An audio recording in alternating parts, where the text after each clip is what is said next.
Muchas personas creen que el dopaje son drogas. No están equivocados, el dopaje son drogas y mucho más.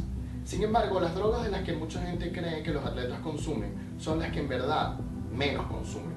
Además, dopaje son drogas, son otras sustancias y además son métodos que deberían estar prohibidos y que en efecto están prohibidos. Bienvenidos a esta sucesión 7, que es el dopaje.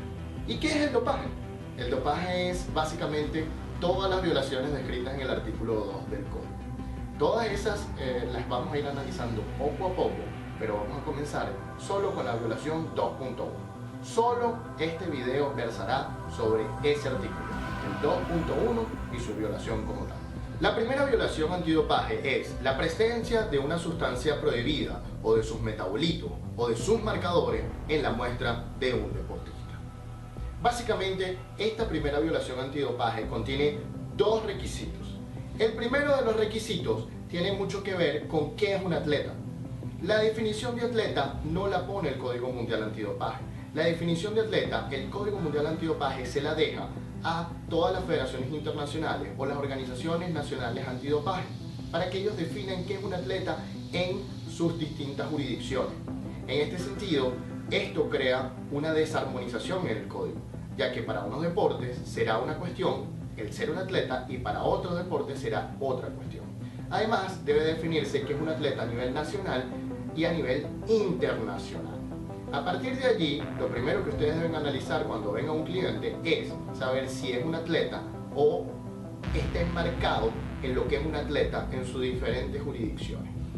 El segundo requisito que contiene esta norma que se debe probar básicamente es la presencia de una sustancia prohibida de sus marcadores o metabolitos en la muestra de un deportista. ¿Por qué de la sustancia, marcadores o metabolitos? Bueno, tenemos que ver que los marcadores o metabolitos son los rastros que deja esa sustancia cuando ya no está en el organismo o cuando ya ha salido en gran cantidad del organismo. Ahora bien, toda esta presencia de la sustancia se encuentra básicamente en el test que se le realiza a los diferentes deportistas. Una vez que toman la muestra del deportista y esta da positiva, estamos hablando de que el deportista contiene en su cuerpo la sustancia prohibida. Y ya con eso es suficiente, ya con eso violó la norma. No importa la intención, no importa si fue negligente, no importa si lo usó o no lo usó, no importa nada de eso. Lo importante es que está dentro del cuerpo del atleta y ya por ende se le considera como que violó la normativa mundial antidopaje.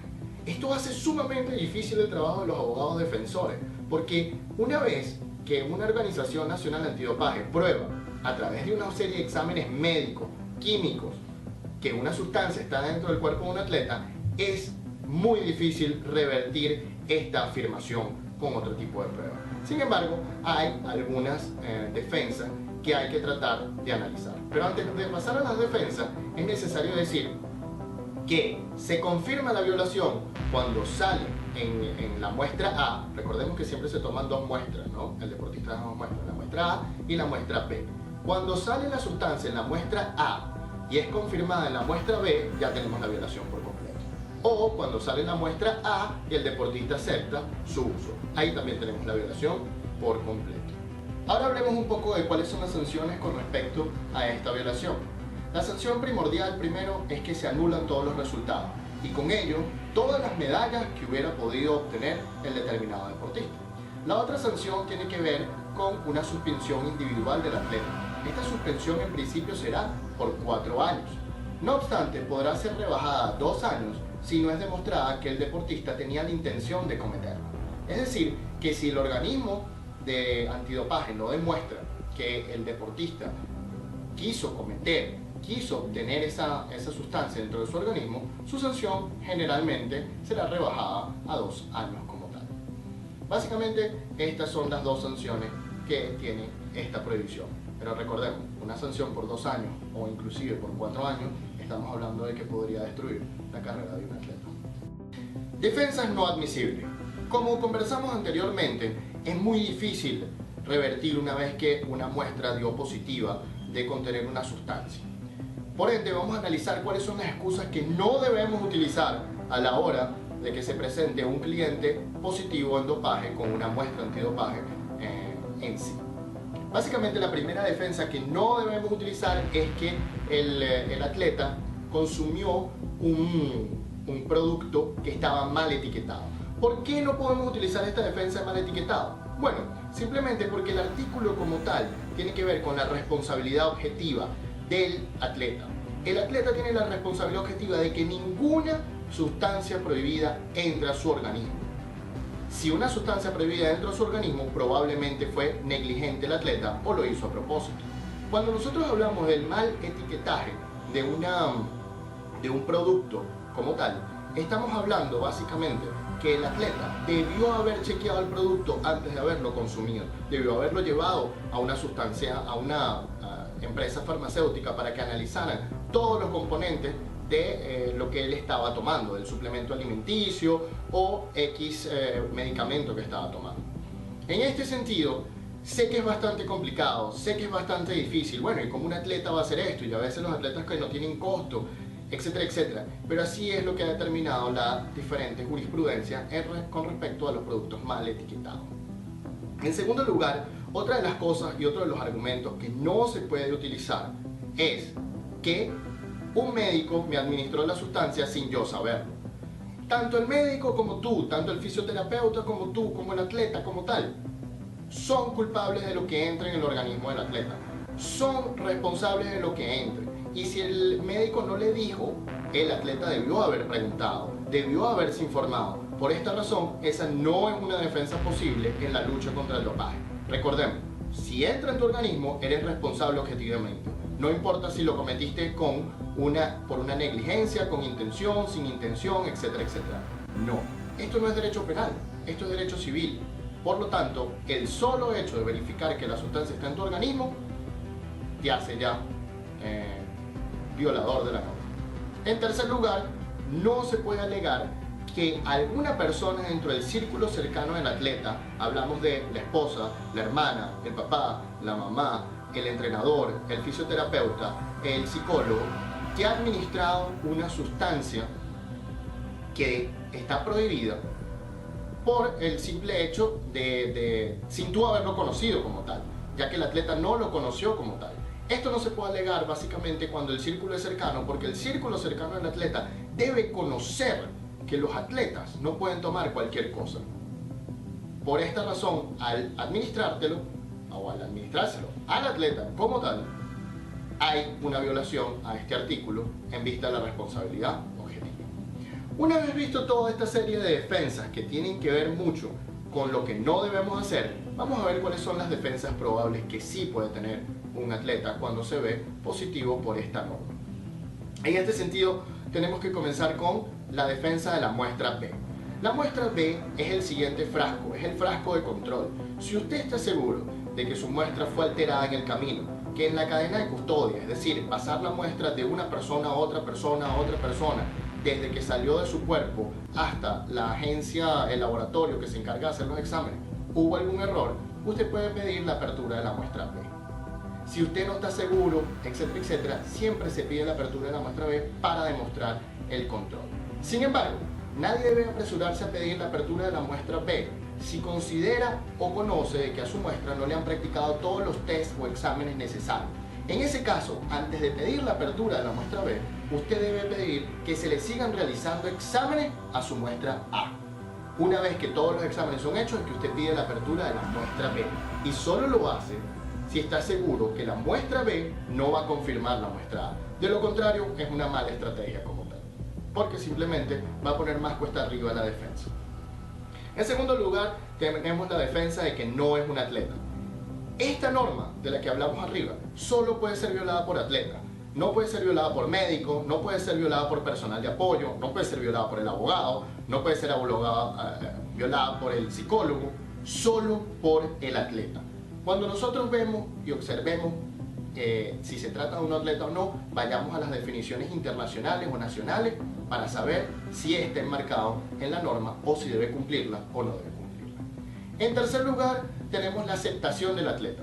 Recordemos que el Código Mundial Antidopaje es un código que básicamente aplica por aceptación. Si el atleta no lo ha aceptado, no le va a aplicar. Así que si falta la aceptación del atleta expresamente sobre el código, entonces ya tienen una primera defensa para defenderlo de su violación, como el caso que comentamos de los atletas pakistaníes en el video anterior. La tercera es la sanción, que la sustancia no se encuentre en la lista de sustancias prohibidas. La lista de sustancias prohibidas, como veremos en uno de los futuros videos, no contiene todas las sustancias que en verdad están prohibidas. ¿Por qué? Porque sería imposible colocar todos los agentes y esteroides anabólicos que existen. Por esta razón, la lista habla de sustancias similares químicamente en estructura o sustancias similares que biológicamente produzcan efectos parecidos. Cuando usted se encuentre que una sustancia no está especificada en la lista, analice la sustancia, vea la sustancia, observe si la sustancia puede ser llevada por otro lado y observe qué puede hacer al respecto con la sustancia, cuáles son los test que le tienen que aplicar, si esos test son confiables, si tiene la estructura química similar o si produce los efectos biológicos parecidos. Y si no es así, empiece a cuestionar la sustancia y empiece a cuestionar que eso sea positivo en dopaje, pero solo cuando la sustancia no esté especificada en la lista. Si está especificada en la lista, esto es una mala idea, porque una sustancia que esté especificada en la lista no puede ser cuestionada una vez que esté adentro. No existe apelación contra eso. Luego tenemos otra defensa que tiene que ver con los estándares internacionales para exámenes y los estándares internacionales para laboratorios. En este sentido, como veremos futuramente, los estándares internacionales para exámenes hacen y colocan todos los requerimientos que tiene que tener un examen o una muestra de dopaje al momento de su recogida hasta la llevada al laboratorio. El otro estándar se encarga de todo el procedimiento de la muestra dentro del laboratorio. En este sentido, si usted encuentra que en algún momento del proceso las organizaciones nacionales antidopaje o los laboratorios acreditados WADA se equivocaron y no siguieron estos dos reglamentos, ahí tiene también una defensa para lo que va a hacer, para defender al atleta. En este sentido, hay que demostrar esa desviación de los estándares internacionales para poder tener una buena defensa. Si no hay pruebas, no es una buena idea tampoco utilizarla. Finalmente, tenemos la defensa esencial, que no hubo falta o no hubo una negligencia por parte del atleta. Sin embargo, esta es la defensa más complicada de ejercer. ¿Y por qué es la más complicada de ejercer? Porque cuando lidiamos con un principio como el de responsabilidad objetiva, casi nunca vamos a poder demostrar que hay negligencia o que no hubo falta del atleta. Para demostrar que no hay negligencia o no hubo falta del atleta, tenemos que básicamente enfocarnos en decir que el atleta de ninguna forma hubiera podido saber que la sustancia iba a entrar en su organismo. Y para decir esto, hay que tener pruebas de cómo entró la sustancia del atleta en el organismo del atleta. De lo contrario, no vamos a poder obtener esta defensa. Sin embargo, si uno prueba esta defensa, esta es la mejor defensa de todas, porque elimina por completo la sanción de dopaje. Las anteriores también, pero esta expresamente la elimina por completo. Y expresamente acaba con la duda y no queda como un infractor de norma antidopaje o como una persona que hubiera podido infringir la norma antidopaje. Tampoco quedan sospechas en la organización. Por eso esta es la madre de todas las defensas. Pero es la más difícil de probar. Ya vamos a ver un caso en continuación que tiene que ver con la misma. Casos emblemáticos de esta violación. En primer lugar, tenemos que como caso emblemático de esta violación está el caso del tenista Gasquet. ¿Qué fue lo que sucedió con Gasquet? Gasquet fue un tenista que supuestamente consumió cocaína, pero lo extraño es cómo consumió la cocaína en este caso. Gasquet alegó frente al Tribunal de Arbitraje Deportivo que él no podía haber sabido cómo consumió la cocaína en sí mismo, porque la consumió al darle un beso a una chica en una discoteca. Y aparentemente la chica en esta discoteca tenía cocaína en sus encías. Y la cocaína aparentemente se puede consumir por las encías. Pero ¿saben qué? Gasquet logró probar este cuento. Gasquet probó esta historia. Y al probar esta historia demostró que él no hubiera podido conocer que besando a esta chica iba a poder consumir cocaína a través de sus encías. Y así Gasquet quedó libre. Es uno de los raros ejemplos de cómo un atleta puede salvarse de esta violación antidopaje. En otro caso tenemos el caso Hamilton contra USADA. Hamilton, el ciclista. Hamilton como tal fue culpable de transfusión sanguínea. veremos que eso es un método prohibido más que una sustancia prohibida en un determinado momento de estos videos. No obstante, Hamilton alegó que para descubrir estas transfusiones sanguíneas, los tests que utilizaron los laboratorios mundiales antidopaje no eran confiables y por lo tanto atacó la validez de los tests. Sin embargo, en este caso, el argumento no prosperó. Y no prosperó básicamente porque los expertos indicaron que eran los mejores tests que existían para encontrar esta sustancia, encontrar básicamente este método prohibido. Y además de que eran los mejores tests, fue llevado de la mejor manera posible. Por lo tanto, el panel del Tribunal de Arbitraje Deportivo encontró que esto era lo más confiable que podían hacer los laboratorios y por lo tanto no había un error de los laboratorios. Hamilton fue suspendido por dopaje.